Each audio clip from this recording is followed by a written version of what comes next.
So a few weeks ago, I was looking for a cool little modern floor light. I think that's what they're called. And I scrolled across some on Instagram, and I saw that they were like from $100 to $300. And I was like, wow, that's a lot of money just for a piece of metal and an LED strip. So I was like, might as well make my own and make a video about it. And it turns out it's a lot cheaper than you expect.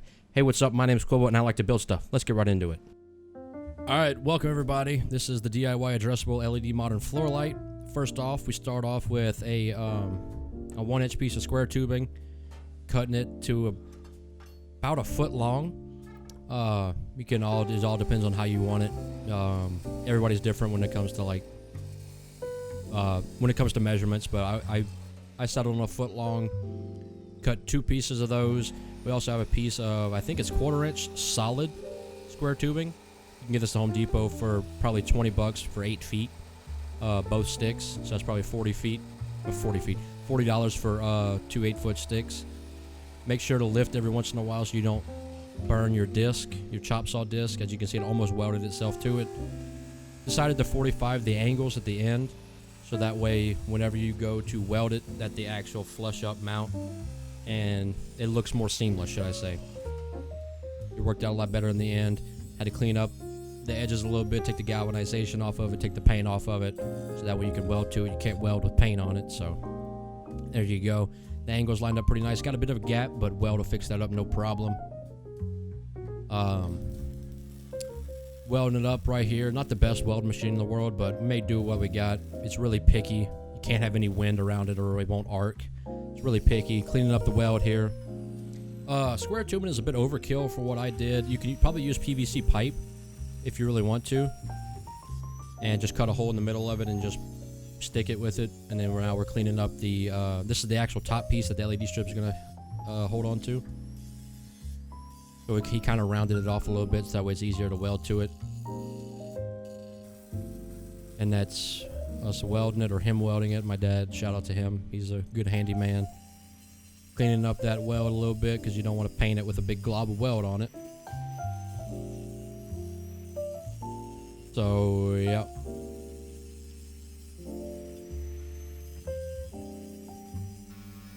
I decided to go on, I think, 4 feet. That I stuck to a 4 feet tall. This is actually pretty ingenious what my dad did right here. Basically, he took a bunch of just random bolts and he just stuffed them in it and he just welded on top of it, and now he's just going to grind it flat. I guess a way to get around this is just putting a rubber cap on it. But another interesting thing here, we cut another piece of that solid square tubing and stuck it in it to weigh the base down, because we found out that it being 4 feet tall, it wanted to fall forward. It didn't want to, it was not enough weight on the bottom.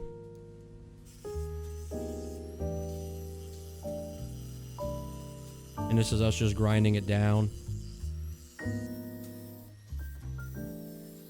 Sanded it down because I wanted to paint it black. I could have walked over to my neighbor's house and sandblasted it, but he looked pretty busy, and he had company, so I just said, don't worry about it. Painting it black. I could have painted it white. I mean, you could paint any color that you want. So here's an interesting thing too. I was originally going to run it down the side and then up the middle, but I decided just to run it down the middle. Now, I can't stress this enough. I didn't do it with this strip, but I can foresee me doing it in the future. You always want to super glue your LED strips to whatever you put them on. Unless you know they're not going to be permanent, then don't super glue them. So I always recommend super gluing them. I super glued the bottom and the top because I didn't want them to fall off. That's where they're most prominent, where they're most vulnerable. This is me powering it up for the first time. There it is. It came out just how I wanted it to. Now, you know me, I do addressable RGB everything. So I'm just showing off the couple static colors right now. You can do static, put blush. You can also do chasing rainbow like this. Just showing off a couple of the modes. If anybody's curious, I'm using a SP501E Wi-Fi controller with a 5-volt, 5-amp power supply. A lot of fancy words and a lot of wording just to say that I'm using a Wi-Fi LED controller with a power supply. So if you know, you know. If you don't know, I'll link everything in the description that I use, so that way you guys can go pick it up too. This is foolproof. It doesn't require any coding. I just like this because I can control it with my phone. I don't need an Arduino or anything, or like an air cookie or anything to use it with. I don't have to rely on anything. But you do have to rely on Chinese servers though, so the servers do go down periodically. So that's a little downside to it. Here it is one last time, one final B-roll. Yeah, I'm really happy with how it came out. I really like how it came out. It looks really modern and for a fraction of the price. So I'm going to take it out to me in the past or the future, whatever.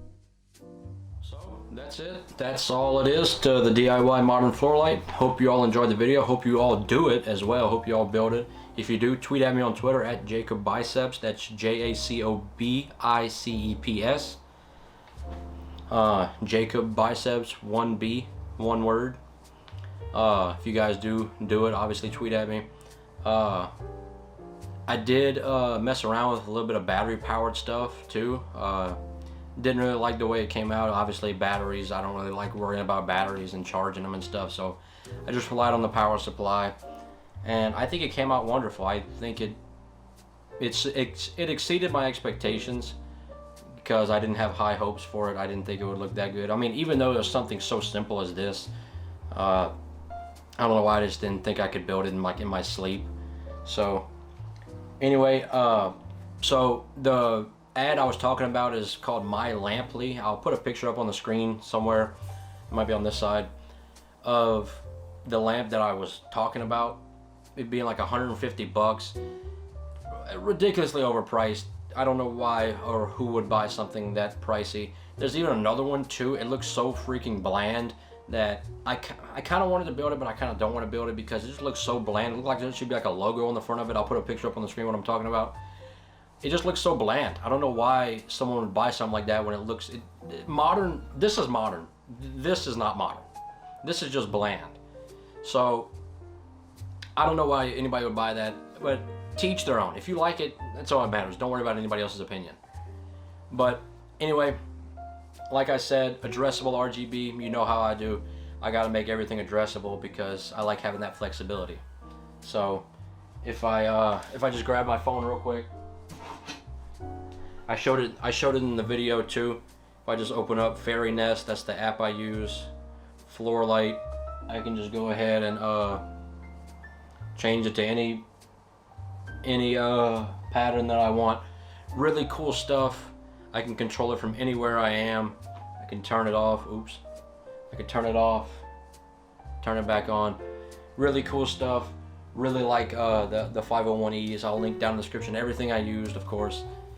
But yeah, I don't want this video to be too long. I hope you all enjoyed the video. Once again, if you guys do this, tweet at me on Twitter or send me on Instagram. My Instagram is XODASS.